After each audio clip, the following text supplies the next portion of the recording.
Party अपना काम करती है। सत्ता में आज हम हैं, पक्ष में जो है वो उन्हें हटाने की बात करेगा और पार्टी इसको पूरे तरह दिया गया राज्य सरकार कर लीजिए।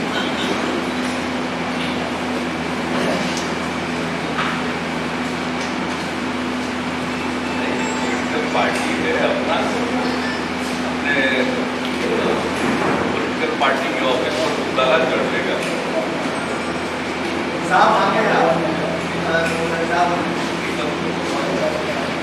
इसको क्या करेंगे? अखबारी तो सब मांगना है तो दरबार में किस तरह से पैसा अपना काम करने का तरीका है। पैसा का मामला इसलिए सर कि मदद देने की बात हो रही है, कितना मिला नहीं मिला।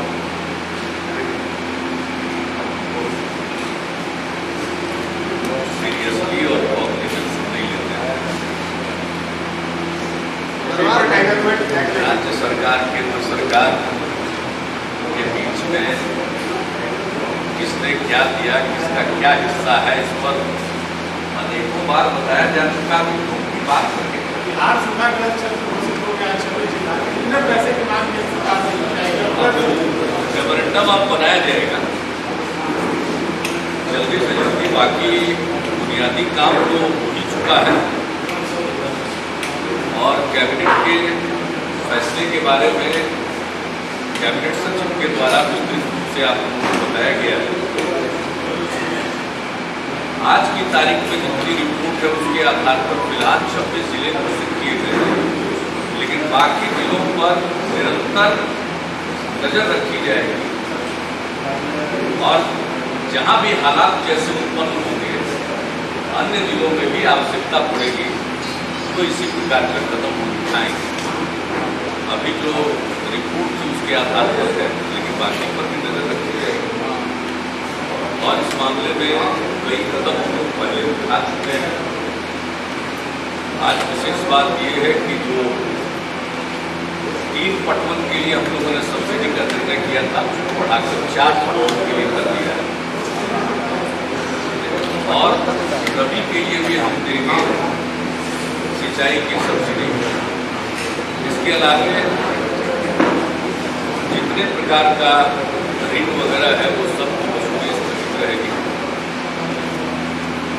बैंकों को भी कहा जा रहा है कि ऐसे मौके पर पूरी तत्परता से लोगों की सहायता करें और कल बैंकों की बैठक मुख्यमंत्री जी के स्तर पर बुलाई गई है। जैसे हम लोगों की स्कीम है बिहार भूजल सिंचाई योजना, इसमें केंद्र का भी जो मिलियन शैलो ट्यूबवेल के अंतर्गत मदद था वह भी इसका अंग है। राज्य सरकार भी इसमें धन देगी, सब्सिडी वाले अवयव है। 45% की सब्सिडी है, 45% बैंक ऋण देगा और 10% लाभार्थी लगाएगा। तो इस स्कीम का ज़्यादा से ज़्यादा प्रचार हो, अधिक से अधिक लोग इसका लाभ लें, इसकी कोशिश की जाएगी। बैंकों से कहा जाएगा कि इसमें लोगों की सहायता करें। इस प्रकार से अन्य सभी किसान क्रेडिट कार्ड हो या दूसरे प्रकार से मदद करें, ये हम लोग करने वाले हैं। तो हर स्तर पर जितने प्रकार की मदद की जा सकती है वो लोग करेंगे और जहाँ कहीं भी लोग परेशानी में होंगे उनको तो तत्काल भी जिलाधिकारियों को निर्देश दिया गया है कि आप उनको तुरंत उनके खाने का इंतजाम कीजिए, सबको अनाज दीजिए, नगद दीजिए। और बाकी जो समूचे प्रभावित इलाकों में ग्रेचुअस रिलीफ के वितरण का प्रश्न है, उसके बारे में हम लोग स्थिति उत्पन्न होने पर फैसला कर लेंगे। TDS को दुरुस्त रखने का फैसला किया गया है पूरा, जिसको खाद्य विभाग पूरे तौर पर इस पर सघन नजर रखेगा और जमाखोरी, कालाबाजारी, इसकी कोई शिकायत आएगी उसके लिए एक नंबर बताया जाएगा और वहाँ लोग शिकायत करेंगे तो उस पर कार्रवाई होगी और अपनी तरफ से भी जो सूचनाएं इकट्ठा होगी उसके आधार पर उनके खिलाफ कड़ी कार्रवाई होगी। बिजली के मामले में कहीं कोई ट्रांसफार्मर की शिकायत होगी तो बिजली बोर्ड है, नल आदि के लिए माइनर इरिगेशन, तो एक एक कदम जानवरों की रक्षा के लिए भी स्थिति उत्पन्न होने पर हम चारा करेंगे। कैंप में रखना होगा, कैंप में रखें, उसकी पूरी तैयारी कर ली गई है, निर्णय ले लिया गया है। सब लोगों को इसके लिए निर्णय क्या क्या करना है, हर एक जिले में डिस्ट्रिक्ट मजिस्ट्रेट जिम्मेवार होंगे सब करने के लिए, और प्रत्येक जिले में हर एक महीने 2 बार प्रभारी मंत्री सर्वदलीय बैठक करेंगे। पंचायत के लेवल पर जब राहत का वितरण होगा तो सर्वदलीय निगरानी समिति की देखरेख में होगा। ये सारा निर्णय करके आज सब चीज़ों की अधिसूचना करके सूचित किया जा रहा है, तो पूरे तौर पर गियरअप है और जो आवश्यकता होगी हमारी उसका आकलन करके केंद्र से धनराशि की मांग होगी। नरेगा चलता रहेगा और नरेगा के लिए जो स्कीम है उसके बारे में भी सबको जानकारी दी जा रही है। उसके अंतर्गत लोगों को काम दिलाया जाएगा, जो इच्छुक व्यक्ति होंगे वो सब काम पाएंगे। हम केंद्र सरकार से अनुरोध करेंगे कि 100 दिन से बढ़ाया जाए, जितना दिन काम की जरूरत पड़े उतना दिन काम मिले। ये अभी हम लोग अपने ज्ञापन में सुझाव देंगे, केंद्र से और मांग करेंगे। फिर जिया वितरण के लिए जो CRF और NCCF का मापदंड है उसके मुताबिक जो बिहार में आवश्यकता होगी उसका उल्लेख करते हुए हम मांग करें और ज्ञापन तैयार हो रहा है। अधिकारीगण ज्ञापन को तैयार करने में लगे हुए और इसके बाद जो ज्ञापन दिया जाएगा फिर सर्वदलीय ज्ञापन देने का भी कल निर्णय हुआ है। तो सर्वदलीय ज्ञापन होगा, उसका भी ड्राफ्ट तैयार करके सारे दल के लोगों के साथ उसको उनके पास जाएंगे, चर्चा करेंगे। उसके लिए राज्य के 2 माननीय मंत्री अधिकृत किए गए हैं, श्री नंदकिशोर यादव जी और श्री विजेंद्र प्रसाद यादव जी। सभी दलों से श्री विजेंद्र प्रसाद यादव चर्चा करके सर्वदलीय ज्ञापन कल सर्वदलीय बैठक आज लालू जी और पासवान जी और धरना बताइए दोनों क्या करना है? कुछ नहीं है भाई, हर पॉलिटिकल पार्टी को जो सार्वजनिक रूप से करने की इच्छा होगी वो करेगी, उसमें हमारी कोई प्रतिक्रिया नहीं। हमारा मतलब है कि सूखे की स्थिति पर हमने सारी स्थिति को शेयर किया है और सर्वदलीय बैठक में सब बातों की जानकारी दी है। एक एक बात हम लोगों ने स्पष्ट तौर पर रख दिया और सर्वदलीय ज्ञापन दिया जाएगा, उसमें निर्णय है। सभी दल के लोगों को हर जिले में और पंचायत तक इन्वॉल्व किया जाएगा। बाकी इसके अलावा कोई पॉलिटिकल पार्टी करना चाहती है तो उसमें कौन रुकावट है? पॉलिटिकल पार्टी है, करेगी। लेकिन राजनीति करना तो उचित है, सूखा पर या काल जो प्राकृतिक आपदा है इसमें हमारी कोई प्रतिक्रिया नहीं। हमारी सरकार के मुख्यमंत्री के नाते हमने सर्वदलीय पहल की है और बिहार की जनता को राहत पहुंचाने के लिए जो कदम उठाना है, सबका सहयोग लेकर चलना है, तो हम तो पॉजिटिव आस्पेक्ट पर चलेंगे। पार्टी के आधार पर कौन क्या कार्यक्रम करते हैं इसके लिए वो स्वतंत्र है, करेंगे। तो जैसा उचित लगेगा वैसा करेंगे। उसमें हम कौन होते हैं ऊपर प्रतिक्रिया व्यक्त करने वाले या हम उनको कोई चीज करने वाले, उस पर हम कुछ नहीं करेंगे। हमारा जो काम है, अब देखिए डिक्लेयर हो गई, अब आपदा घोषित हो गई। अब आपदा घोषित होने के बाद आपदा से निपटने में हम पूरी शक्ति लगाएं, बाकी कोई काम के लिए हम अपनी शक्ति नहीं लगा रहे। और बाकी पॉलिटिकल राजनीतिक मंच पर तो एक दूसरे पर चलता ही रहता है। तो वैसा करने के लिए कोई एनडीए या हम लोगों की पार्टी में लोग हैं वो अपना करेंगे। हमारी तो एक दूसरी भूमिका है, सबको लेकर चलना, सबको विश्वास में लेना, जो चाहिए उसके लिए सबका सहयोग लेना, केंद्र से बात करना, तो हमारी तो भूमिका वो है। बाकी क्या फर्क पड़ता है भाई, आपके अखबार में पन्ना भी तो पढ़ना चाहिए।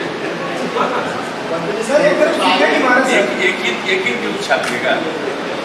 एक तरफ से सूखे की मार है, दूसरी तरफ ये प्रधानमंत्री कहते हैं कि महंगाई और बढ़ेगी। ये लगता है कि इस तरह का बयान सिलेंडर में आता है क्या?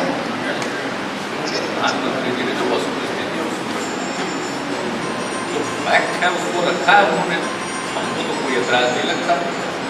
आगाह करना, हाँ, उसके साथ साथ इस महंगाई पर काबू पाने के लिए जो जरूरी कार्रवाई वो भी करनी चाहिए। लेकिन जो हालात है उसका उन्होंने वर्णन किया, वही से कह दिए, इसमें दूसरे को करने की क्या जरूरत है। लोकसभा में, राज्यसभा में ये सवाल विपक्ष की तरफ से उठाया गया था, तो जो विपक्ष ने कहा उसको उन्होंने पुष्ट किया है।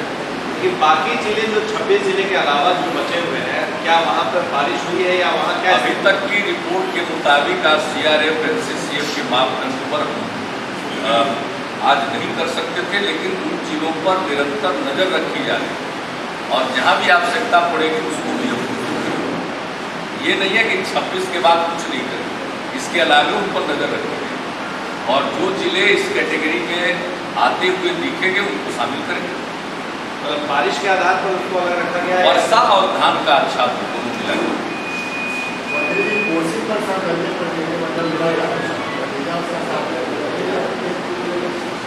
देखिए, कोसी का मामला तो बहुत ही दुर्भाग्यपूर्ण है। कोसी का मामला तो बहुत दुर्भाग्यपूर्ण है। कोसी का दो खंड है, एक है रिलीफ और दूसरा है पुनर्वास। तो रिलीफ के मुतालिक जो बात हुई उस पर बहुत कुछ हम लोग कह चुके हैं और रिलीफ के मुतालिक भी जो हम लोगों ने राहत चलाया जितने बड़े पैमाने पर और जो खर्च किया गया उसको केंद्र ने माना नहीं, केंद्र ने नहीं माना। हो तो एक पक्ष है, दूसरा पक्ष है पुनर्वास का। पुनर्वास के लिए हम लोगों ने 14,000 करोड़ से ज़्यादा का पैकेज मांगा था, उसके बारे में कोई निर्णय नहीं है और उसमें लोगों के घर ध्वस्त हुए हैं, लोगों के खेत में बालू आया है, बुनियादी ढांचा ध्वस्त हुआ है, सड़कें बर्बाद हुई, जो नहरी प्रणाली है उस पर असर पड़ा। यानी कई प्रकार से जो नुकसान पहुंचा, स्थायी तौर पर जो नुकसान पहुंचा उसको फिर से दुरुस्त करने के लिए पुनर्वास के लिए चाहिए। फिर हम लोगों की एक योजना है कि इस प्रकार के बाढ़ प्रवण गाँव में हम एक ऐसा ऊंचाई पर कम्युनिटी सेंटर बनाए जो बाकी दिनों में तो कम्युनिटी सेंटर के रूप में काम करे और आपदा की स्थिति में वो राहत केंद्र के रूप में काम करे और फिर ऊंचे टीले पशुओं के लिए बनाए जाए। ये जो था इस पर कोई ध्यान नहीं दिया गया है, तवज्जो नहीं दिया गया है। ये सब तो काफी दुखद है। 117 करोड़ जो है रिलीफ के मतलब। कल हमने इसके बारे में जानकारी प्राप्त की, अपने रेजिडेंट कमिश्नर को कहा कि किस विषय के बारे में ये निर्णय हुआ है, तो वो पता चला कि राहत के मद का ये उन्होंने 400 नहीं तो राहत का बता चुके, बिल्कुल अपर्याप्त है। पहले इन्होंने माना था 497 करोड़ और ये 117 करोड़ मिलाकर हुआ 614 करोड़। खर्च बहुत ज्यादा हुआ है, तो वो दुर्भाग्यपूर्ण। रिलीफ वाला भी दुर्भाग्यपूर्ण और पुनर्वास वाला तो और भी ज्यादा। जो अमाउंट बता रहे हैं 1000 करोड़ के अलावा नहीं सब 1000 करोड़ तो हुआ कि आपको दे दिया गया। 1000 करोड़ में तो खर्च कर चुके हैं। उसमें जो खर्च किया, किस किस मद में खर्च किया, जो हम लोगों ने बताया, रिपोर्ट किया, उसके अंदर उन्होंने अपने मापदंडों के आधार पर अभी इतना ही स्वीकार किया। और लोकसभा में वित्त मंत्री जी ने कहा कि वापस नहीं किया जाएगा, देखना है क्या करते हैं। हम तो देने की स्थिति में नहीं, बात बहुत साफ है। हम तो एक पाई देने की स्थिति में नहीं, वो तो खर्च हुआ, उसके ज्यादा खर्च किया हम लोगों ने। हमने अपने राज्य के बजट से खर्च किया। आपदा राहत कोष की बात तो छोड़ दीजिए, हमने तो अपने राज्य के बजट से खर्च किया। ये जो कृषि इनपुट सब्सिडी देते हैं, तो जो CRF का मापदंड है उससे आगे बढ़कर हम लोगों को दे रहे हैं। कई चीजों में हम आगे बढ़कर दिए हैं। मुख्यमंत्री राहत कोष से हमने बदल दिया। आपदा राहत कोष के धनराशि से भी मदद किया। जितने बड़े पैमाने पर 4.5 लाख लोगों को महीनों राहत शिविर में रखा गया और सभी पीड़ित परिवार को 1 क्विंटल अनाज, 250 रुपया पहली खेप में, 1000 रुपया बर्तन के लिए, 1000 रुपया कपड़े के लिए मुख्यमंत्री राहत कोष से जो पैसा दिया गया उसके अलावा आपदा राहत कोष से। फिर दूसरे चरण में हम लोगों ने 1 क्विंटल अनाज का पैसा दिया, जो फूड कॉर्पोरेशन ऑफ इंडिया का अनाज का इकोनॉमिक रेट है, उस आधार पर 15 रुपया 90 पैसा प्रति किलो के हिसाब से 1590 रुपया 1 क्विंटल अनाज के लिए, 250 रुपया उसके अलावे प्रति परिवार दिया। उसके अलावे 250 रुपया मुख्यमंत्री राहत कोष से दिया। तो हमने तो जो राहत दी है वो तो सबके सामने है, सारी दुनिया के सामने। लेकिन इतना टीम का दौरा, इतनी बार मिलना, इतने बार हमारे अधिकारियों का दिल्ली जाना, कितना क्वेरी का जवाब देना, उसके बाद ये हुआ, ये एक तरफा फैसला। मैं और कुछ नहीं कर सकता हूँ। राहत के मामले में जो धनराशि उन्होंने निर्धारित की है, ये एक तरफा फैसला है। और पुनर्वास के मामले में कोई तवज्जो नहीं दिया। सुनामी के मामले में 9000 करोड़ से ज्यादा का पुनर्वास का पैकेज दिया। आदरणीय प्रधानमंत्री जी ने कहा कि कोसी की आपदा राष्ट्रीय आपदा, और वहां पुनर्वास के लिए कोई धनराशि न देना यह न्याय नहीं तो और क्या कहा जा सकता। इसलिए अब कोसी की चर्चा हम करें, जब भी आप चर्चा कीजिएगा तो दुखद पक्ष आपके सामने हमको रखना पड़ेगा। और अब सूखे के मामले में हमने वही किया है जो उनका CRF और NCCF का मापदंड, उनके जो गाइडलाइन है उनके आधार पर हमने सब किया। हम पहले ही से फूक कर कदम रखते हैं कि हम आगे बढ़ चढ़ कर करते और उसके बाद पता चला कि वो न माने। ये गरीब राज्य है। क्या CRF और NCCF का गाइडलाइन तय है और किस परिस्थिति में क्या करना है उसका दिशा निर्देश है। सूखाग्रस्त क्षेत्र घोषित होने पर क्या क्या अनुमानित सहायता दी जानी है, ये सब तय है। हम उससे आगे नहीं जाते, हम उसी पर करते। आपने जो 26 जिलों का किया है, तो ये क्या केंद्र सरकार की वो बाध्यता होगी कि वो माने कि हमने सारे गाइडलाइन को ध्यान में रख करके किया। वहाँ के हालात का आकलन करते वक्त उनके गाइडलाइन का ध्यान रखें। राष्ट्रीय आपदा घोषित के बाद करेंगे क्या? राष्ट्रीय आपदा को राष्ट्रीय आपदा को घोषित हो उसका क्या हल है? इसमें राष्ट्रीय आपदा हो न हो, प्राकृतिक आपदा तो है ना। राष्ट्र के किसी हिस्से में आती है आपदा तो पूरे राष्ट्र के लिए चिंता का विषय। दरबार में आज कौन सा मुद्दा सब आपके सामने बाजी हो रही है।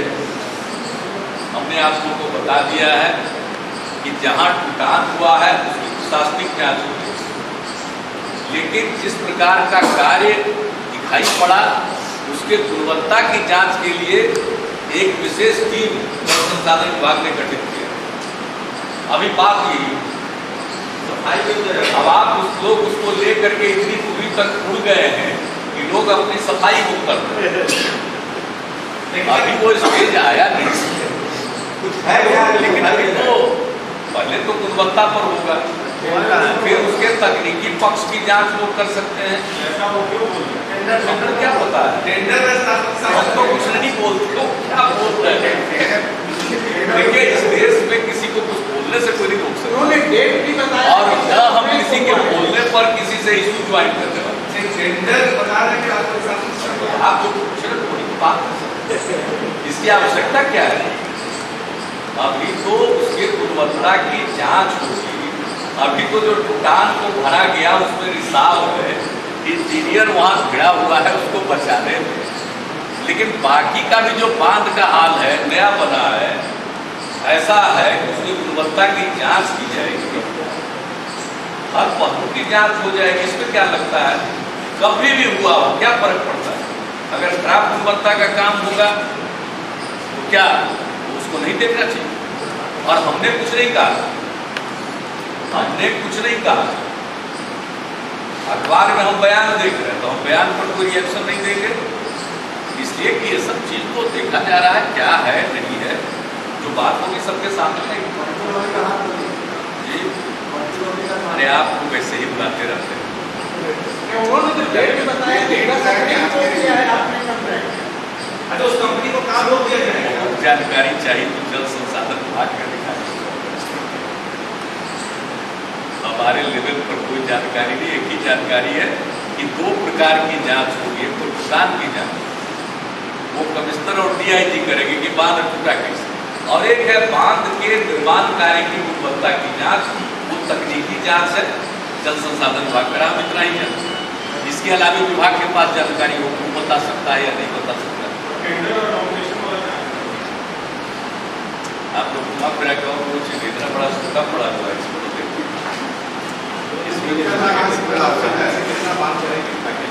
ये सब काम करेंगे। देखिए एक ही बात है, नरेगा में ही बहुत काम करना पड़ेगा। आरजेडी ने कल जो मांग अपना रखा और हम लोगों को भी दिया कि प्रति कट्ठा 1000 रुपया की क्षतिपूर्ति दी जाए किसानों को। तो शुद्ध बुआई क्षेत्र है 1,39,92,000 से भी ज्यादा एकड़, मतलब 1,40,00,000 एकड़। तो 1,40,00,000 एकड़ और 1 कट्ठा में 1000, तो 1 एकड़ में 32,000, तो 32,000 रुपये से गुना कर दीजिए 1,40,00,000 का, तो 44,800 करोड़ रुपया। तो उस डिमांड को हम लोग फॉरवर्ड करेंगे, वो अकेले एक आइटम में 45,000 करोड़ चाहिए। फिर नरेगा का है जो चलेगा GR, घोषित में जितने परिवार होंगे उनको जो हमको देना है उसके हिसाब से, तो नहीं भी तो 3-4 हज़ार करोड़ रुपया वो होगा प्रति माह। जो धनराशि की आवश्यकता हो तो बहुत ज़्यादा, अलावे ड्रिंकिंग वाटर के लिए जो करना पड़ेगा वो अलग है। यानी ये समझा जाए कि कोसी भूजल सिंचाई योजना है, उसमें भी काफ़ी पैसा लगेगा। ये समझा जा सकता है कि कोसी जैसा ही जल्द सरकार इसका लिंक कर देगी। और इसके बारे में कोई कमेंट करना, जबकि मेमोरेंडम भी अभी हम लोग तैयार कर नहीं भेजे हैं। आपने तो पूछा कि क्या, तो मैंने इंडिकेटिव इंतजार आपको इंडिकेट करने के लिए बताया। विपक्ष के प्रमुख विपक्ष के द्वारा जो सुझाव दिया गया है कि 1 कट्ठे पर 1000 की क्षतिपूर्ति दी जाएगी किसान को, उस पर जोड़ करके बता दिया कि 45,000 करोड़ रुपया उसमें चाहिए।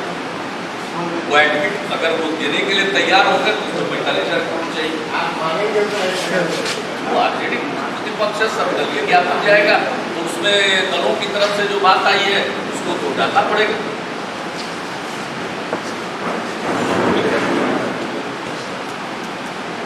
जो विभिन्न दलों की तरफ से जो बात आई है उसको तो डालना पड़ेगा। तो दिलाने वाले कोई रहे नहीं केंद्र में।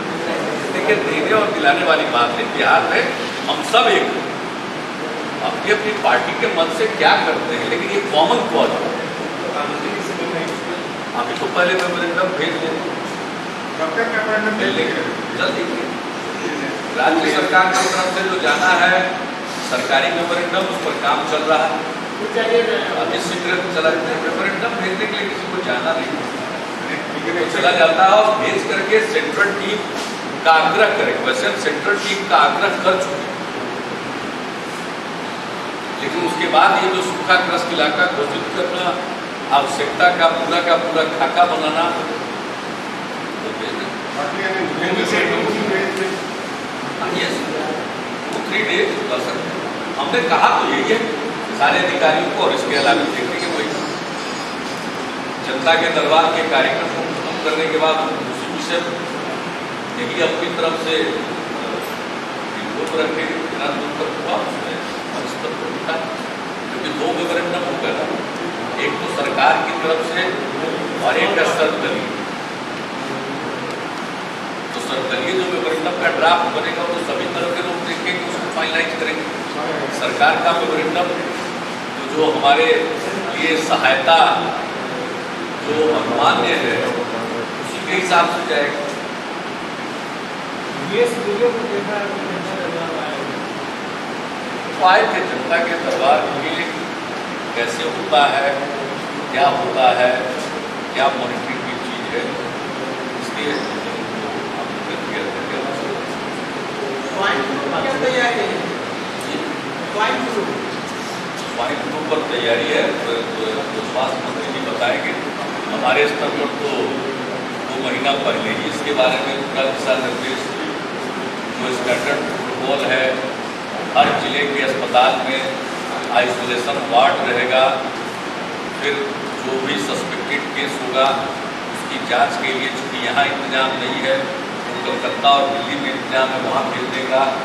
लोगों की जांच पड़ताल देखना, नज़र रखना, जैसे ही लगे कि इसकी संभावना है उनको हॉस्पिटल में, वो मेडिकल कॉलेज अस्पताल और जिला अस्पतालों में उसको बनाकर रखा गया।